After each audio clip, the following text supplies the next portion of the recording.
Do you want to watch me take a Disneybounding doll and make it into a more intense Disney adult doll? Okay, let's go.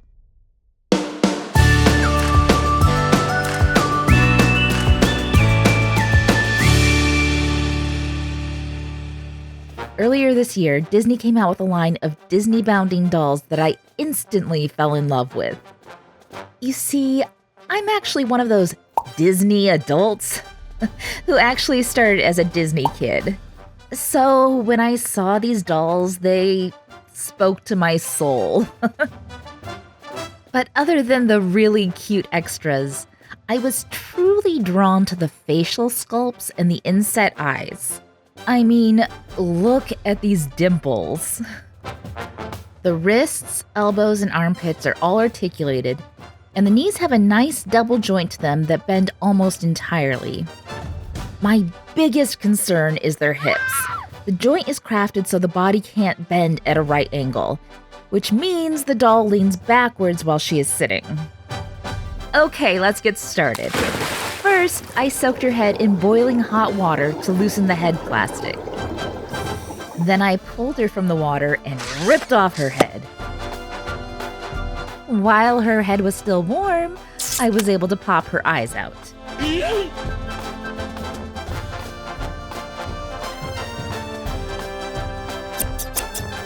Then I cut her hair as short as I could from the outside and pulled the rest of the plugs from the inside with a pair of forceps.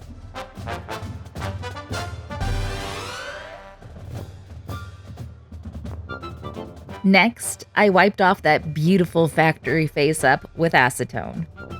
With makeup removed, you can really appreciate how special this particular mold is. The nose is so cute. She has beautiful smile lines, and the lips and smile are perfection. Sorry, I'm just really impressed with the detail they put into these sculpts. I knew I wanted better access to her eyes, so I plopped her head back into some boiling water. Then I pulled it out and dried it. Then, with the hot head, I cut inside the hairline around her entire scalp. Next, I carefully cut the plastic behind the eyes to make them more accessible. Next, I moved on to her hair. I chose to go with alpaca tendrils because the hair fibers always look a little more in scale to me.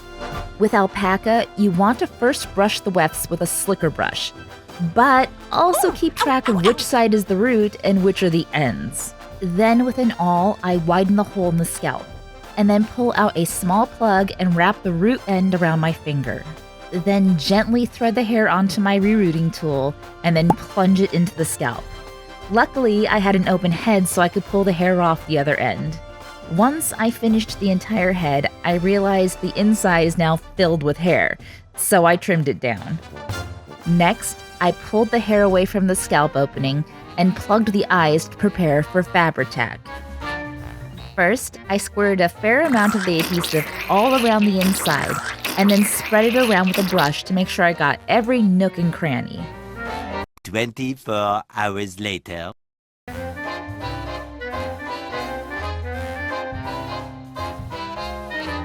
The torso and hands weren't very smooth, so I sanded those with finer and finer grits of sandpaper until I was happy with the results.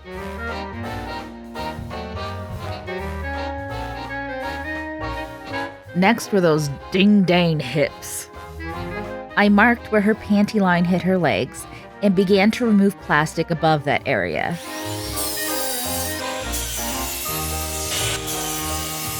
But it turned out I also needed to remove plastic from her panty line as well. You can see how much plastic I removed from her leg, but now it looks really ugly. So I sanded those with finer and finer grits of sandpaper as well. But look at the difference this made to her flexibility. Once both legs were finished, she could easily sit up straight. I like it. What do you think? Before I start her face up, I need to put her head back on. Sometimes when the plastic is squished after a face-up, it can crack the MSC. So I add a little heat with my heat gun and voila, she has a head again. Well, sort of. Next, I wipe her down with a bit of isopropyl alcohol to remove any oil or dirt. Then spray her with 2 coats of Mr. Super Clear Matte to give her skin a papery texture. Next, I begin to add in her subdermal color zones. Blue-gray for the jawline, a golden yellow for the forehead and nose, and blended red for the cheeks and lips. I then added some shadows using purple chalk pastels, and followed the same rules for her body.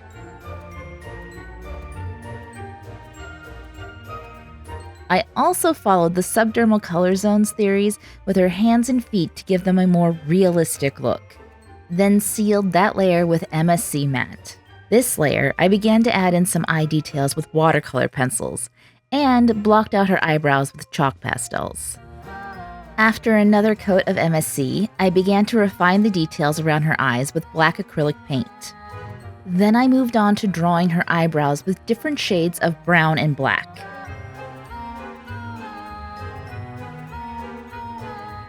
Next, I added some lip lines and highlights. Then I sealed it all in with 2 final coats of Mr. Super Clear Matte. Once that was dry, I used gloss varnish on her lips and her eyes waterline. Finally, I used tacky glue to attach some false lashes to her eyes. If you're not deep into the Disney parks ephemera like I am, well, you might not know about a little thing called the Disney Spirit Jersey. It seems that most Disney park diehards own at least one, if not multiples, of these shirts.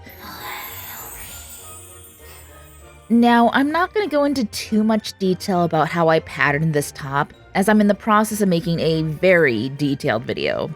So stay tuned.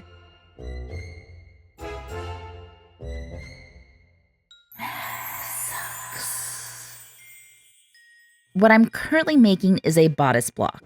A block pattern is a basic pattern that fits that particular body and which all other patterns can be designed from. Since spirit jerseys have dropped shoulders and are meant to be worn baggy, I'm able to use my block pattern as a base and then design the rest of the pattern to match it. The jerseys also have a seam running below the bust, so I split my new pattern along that seam. Of course we can't forget the glittery writing on the back and front. I mean, how else will people know which park they got it at? I was even lucky enough to find this elder millennial pink jersey fabric. Because the writing needs to be precisely placed, I used my heat press to attach the vinyl to a piece of fabric first. Then I traced my pattern pieces onto the fabric. You see, I don't add seam allowance to my patterns. I actually draw those on with a ruler before I cut. This way I can fussy cut like this and not have things end up in the seam. Here it is with the seam allowance. At my sewing machine, I sew that underbust seam on the front and back. Then, top stitch on both sides of the seam to give it a more realistic look. With the front and back pieces right sides together, I sew along the shoulder seam. Then I pin on my sleeves and hand sew them on using a back stitch. Next, I measure and cut a cuff piece that is 80% shorter than the wrist length. The plan is to stretch the fabric to fit the width, while I attach it with a zigzag stitch. This helps the cuff look smaller around the wrist, but also allows it to stretch open to go over her hands. For the neckband, I also cut a piece that was 80% of the length, then sewed it into a loop along the short side. Then folded it over and hand sewed it into the neck hole. Lastly, I hemmed the bottom, and I'm left with a practically perfect Disneyland Spirit jersey. Did you know that the average attendee walks an average of 10 miles a day at Disneyland? While some people somehow manage it with flip-flops, I'm the kind of gal that needs socks to protect my delicate feet. To pattern socks for this little lady, I wrapped a scrap of fabric around her foot and pinned it in place. Then I sewed as close to the foot as possible and cut the extra fabric. Next, I marked where I wanted the sock cuff and a middle line down the center.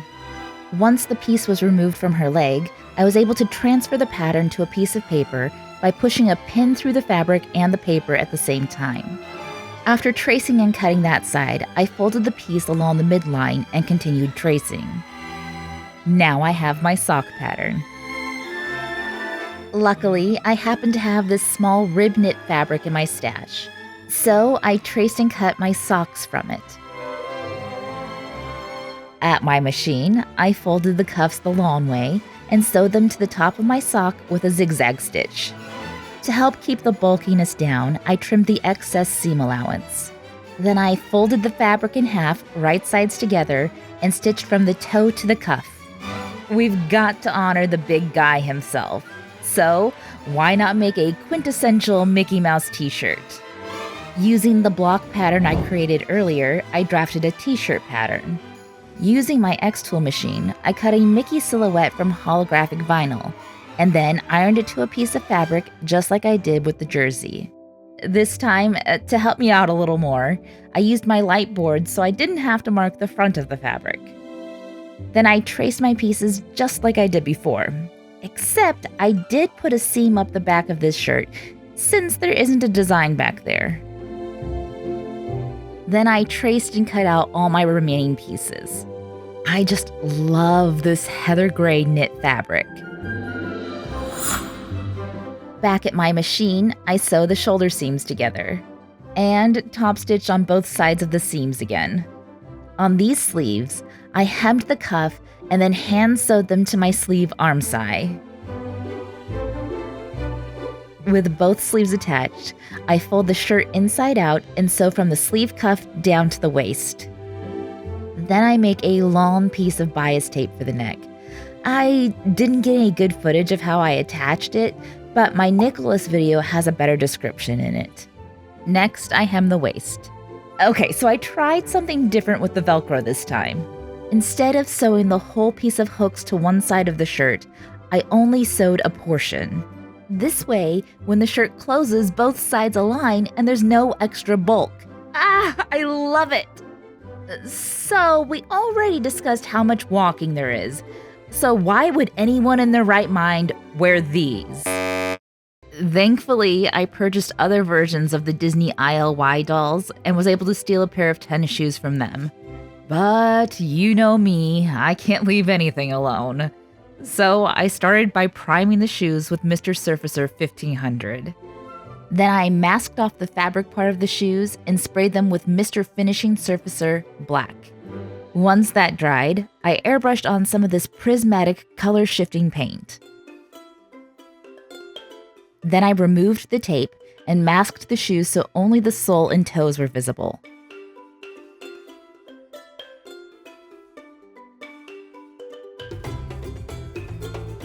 Then I airbrushed those with white acrylic paint. Then I removed the masking. For the shoelaces and the stripes on the sides of the shoes, I carefully painted them with white acrylic airbrush paint. Then, with various colors of chalk pastels, I added shading to make them look more realistic. Then I sealed it all in with Mr. Super Clear Semi-Gloss. Okay, so I'm going to go out on a limb and say that I think Minnie ears are Disney's #1 seller in the parks. Which means we need to make some too, right? The doll came with these, but blue is so wrong for that millennial pink lifestyle we're living.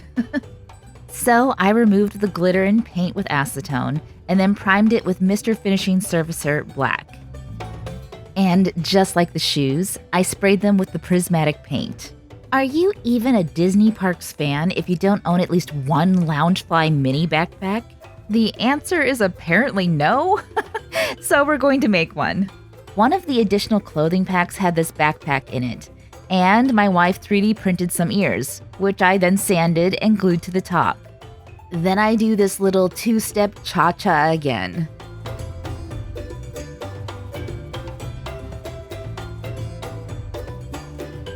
And when they're dry, they look so pretty. So let's go ahead and cover up that pretty paint. You see, the most popular ears and bags are the ones covered in sequins. To replicate this, I used tacky glue and glitter. Then, to lock the sequins in place after gluing, I mixed equal parts of Mod Podge and water, then a drop of Dawn dish soap to break the surface tension.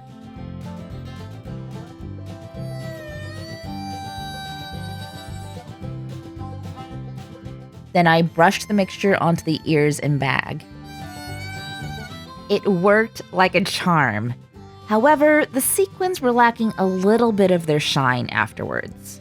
So I added a coat of gloss varnish to bring them back to life.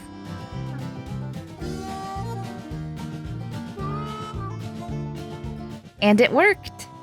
Next, I took a piece of shiny ribbon and glued it into a loop.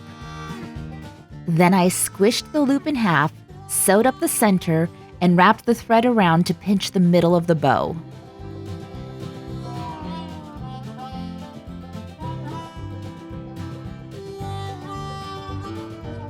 I did something similar with 2 smaller pieces of ribbon to make extra loops for the bow, and glued those on. Then I glued my crafted bow over the modeled bow on the ears. I know I'm crazy, just go with it. Next, I cut a piece of ribbon in half and glued it around the center of both bows and the back of the ears to make a faux knot. The backpacks have a smaller bow, so I made one without the extra loops and glued it to the bag.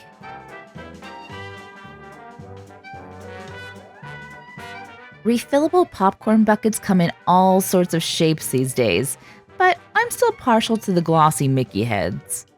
So my wife designed and 3D printed one for me, and I sanded it to remove the layer lines. Then I sprayed it with Mr. Surfacer 500, 1000, 1200, and 1500 while sanding between sprays to create a smooth finish. Next, I coated it with prismatic paint and then finished it with a coat of Mr. Super Clear gloss. I think I'm in love. For the strap, I folded over and glued one end of a narrow ribbon. Then I cut a small slit with my X-Acto knife and added a bit of fray check to the inside of the hole. Then I simply pulled the ribbon over the button shape on each side of the bucket. Magic bands are kinda new to us Disneyland folks, but they've made them so special that I never want to go back without one. May designed and 3D printed one for me in a flexible resin. Then I primed and painted it as before. Then I painted the face white with acrylic paint. Next, I added a pink coat with a Posca marker, but decided that the shade of pink was all wrong and did it again with a lighter color. Finally, with a little bit of black acrylic paint and some ball-tip sculpting tools, I painted a Mickey head on top. Oh yeah, I guess I should make some of those. Well, it all started when my wife 3D printed these bases. Then I used my metallic paint to color the irises. Next, I painted the outer edge of the iris with a darker shade to give the eyes some additional depth. Then May filled the pupils with black UV resin and cured them. Then she filled the rest of the eye and added a dome with a clear UV resin. Then she cured them. Because I won't have easy access to her eyes, I decided to stick them in place with hot glue. This is easily removable, but also semi-permanent.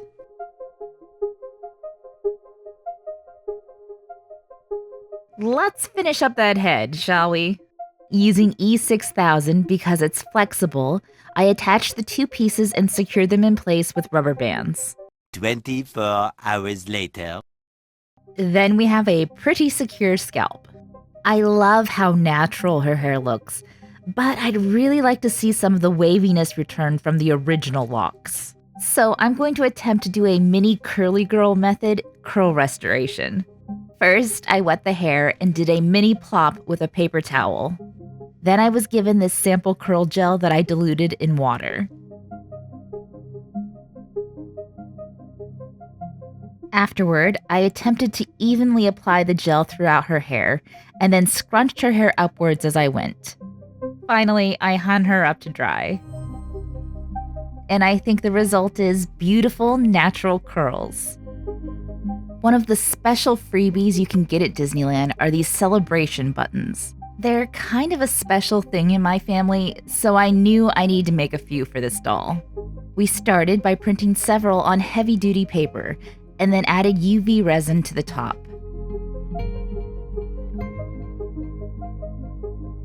Then we cured the resin and cut off the excess paper.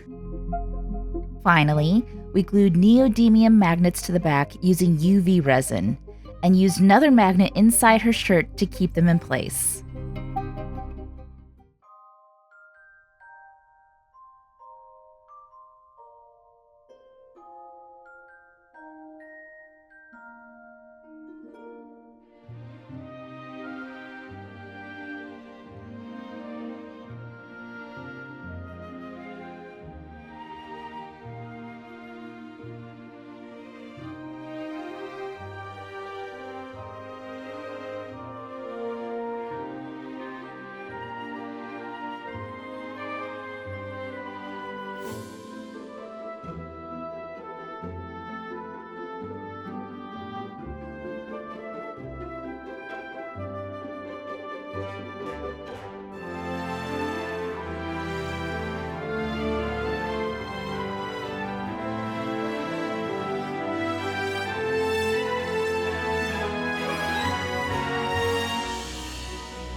Because I feel like Disneyland is my own personal wonderland, I've decided to name this doll Alice. I hope you enjoyed watching this project as much as I enjoyed making it. If so, please subscribe and turn on notifications. I'm a tiny creator, so every subscription, bell ring, like, share, and comment helps my channel grow and keeps me excited to continue sharing my process with you all. Plus, I really, really love chatting with you all afterwards. It's truly my favorite part. Anyway, thank you so much for watching, and I hope you had a sweet time.